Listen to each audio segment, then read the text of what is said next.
السلام علیکم ناظرین گزشتہ ویڈیو میں ہم نے اقبال کے تصور عشق پہ بات کی تھی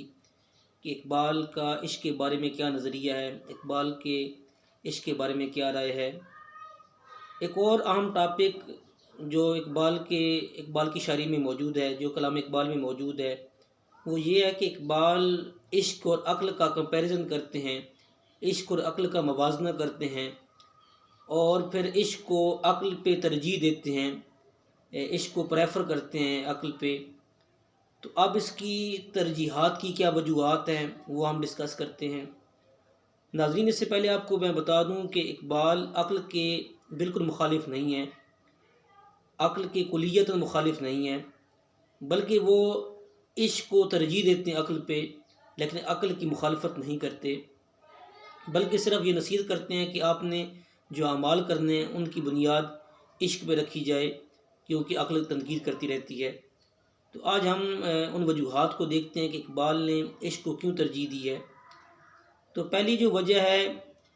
کہ عقل جو ہوتی ہے، عقل کا استعمال کر کے انسان اپنی طاقت کو، عملی طاقت کو مرتکز نہیں کر سکتا، یعنی عقل کا استعمال کر کے انسان اپنی جو طاقت ہے اس کو ایک جگہ پہ جمع نہیں کر سکتا، کیونکہ انسان کا ایک نظریہ ہوتا ہے اور اس نظریے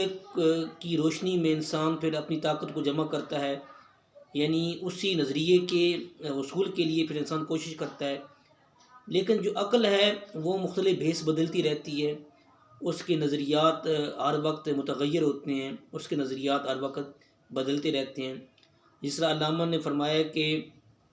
عقل عیار ہے 100 بھیس بدل لیتی ہے، عقل عیار ہے 100 بھیس بدل لیتی ہے، عشق بیچارہ نہ ملا ہے نہ زائد نہ حکیم۔ کہ جو عقل ہے وہ بدلتی رہتی ہے، اس میں ویریشن آتی ہے،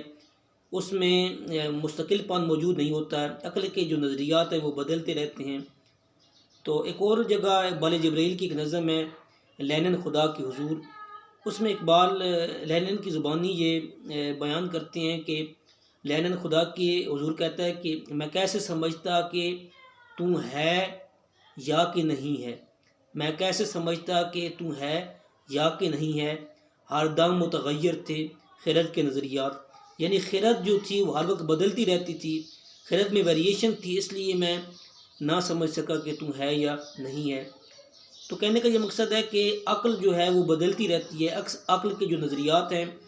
وہ ہمہ وقت چینج ہوتے رہتے ہیں، ان میں ویریشن آتی رہتی ہے۔ تو جب نظریات میں تغیر آتا رہتا ہے تو انسان اس پہ آگے کوئی فردر پروسیس نہیں کر سکتا اور اپنی عملی طاقت کو جمع نہیں کر سکتا اور آگے اس مشن میں کامیاب نہیں ہو سکتا یا اس نظریے پہ یعنی عمل درآمد نہیں کر سکتا۔ اچھا، دوسرا جو پوائنٹ ہے وہ یہ ہے کہ جو عقل ہے اس کے جو عقلی نظریات ہیں اس کی بہت زیادہ دلیلیں ہوتی ہیں، اس کی سینکڑوں دلیلیں ہیں، اور انسان ان سینکڑوں دلیلیں تو انسان کے پاس آ جاتی ہیں لیکن انسان حیران ہو جاتا ہے، یعنی یہ جو دلیلیں ہیں یہ انسان کو ورطہ حیرت میں ڈال دیتی ہیں۔ کہ جس طرح اقبال کہتے ہیں کہ ایک دانش نورانی ایک دانش برہانی، ایک دانش نورانی ایک دانش برہانی ہے، دانش برہانی حیرت کی فروانی۔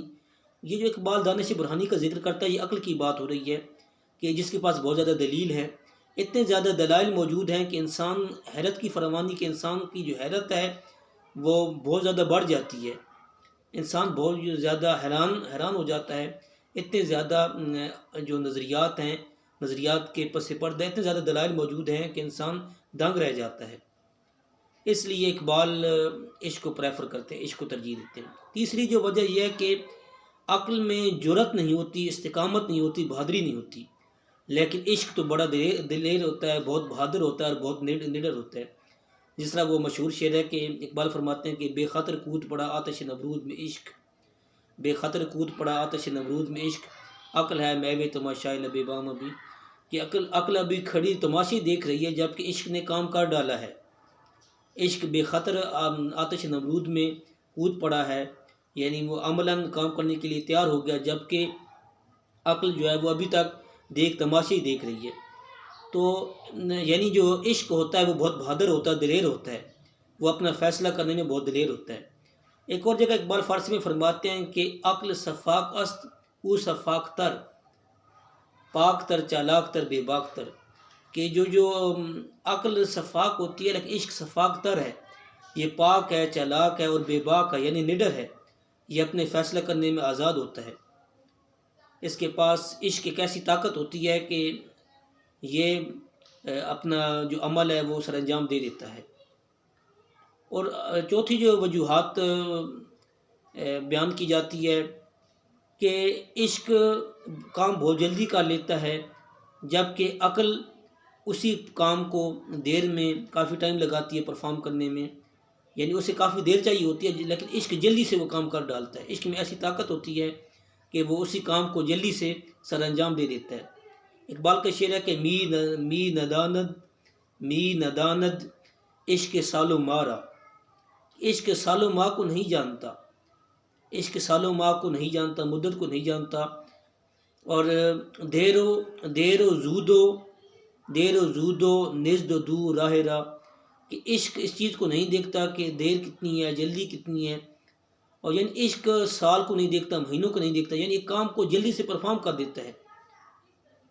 یعنی عشق جو ہے وہ زمان و مکان کی قید سے آزاد ہے،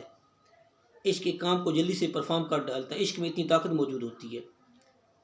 اور اگلا جو پوائنٹ ہے اس میں یہ ہے کہ عشق کا انحصار جو ہوتا ہے وہ عالم مادی پہ نہیں ہوتا۔ عشق ایک عجیب سی کیفیت، ایک عجیب سی طاقت ہے جس کا انحصار سامان پہ، جس کا انحصار روپے پیسے پہ نہیں ہوتا،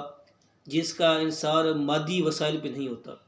تو اقبال فرماتے ہیں کہ زور عشق از باد و خاک و آب نیست، قوت شد سختی اعصاب نیست، کہ جو عشق کا جو زور ہے وہ مادی وسائل سے آزاد ہے، مادی وسائل پہ انحصار نہیں کرتا عشق، اور عشق کا انحصار اس بات پہ بھی نہیں ہے کہ ایک بندہ کتنا مضبوط ہے، کتنا اس کے اعصاب مضبوط ہے۔ عشق ایک عجیب سی کیفیت ہے، یہ ایک عشق ہی تھا کہ صحابہ کرام رضی اللہ عنہم نے بے سر و سامانی میں ایک دنیا کو تہ و بالا کر ڈالا۔ خیبر کا حضرت علی رضی اللہ عنہ نے خیبر کا قلعہ فتح کر ڈالا، حالانکہ ان کی جو خوراک تھی وہ جو کی روٹی تھی۔ تو اقبال اسی کو بیان کیا تھا کہ عشق با نان جمی خیبر کو شاد، عشق جو ہوتا ہے وہ جو کی روٹی کھا کے خیبر کا قلعہ فتح کر دیتا ہے۔ اور آگے فرماتے ہیں کہ عشق در اندام ماہ چاک نہاد، کہ عشق جو ہوتا ہے وہ ماہ یعنی جو چاند کے جسم کو ٹکڑے کر دیتا ہے، یعنی یہ شق قمر کی طرف اقبال نے اشارہ کیا ہے۔ یعنی عشق کے اندر ایسی طاقت ہوتی ہے کہ وہ بے سر و سامانی میں بھی کر گزرتا ہے، اور جبکہ عقل ایسا نہیں کر سکتی۔ تو اس لیے ان وجوہات کی بنا پہ اقبال عشق کو عقل پہ ترجیح دیتے ہیں۔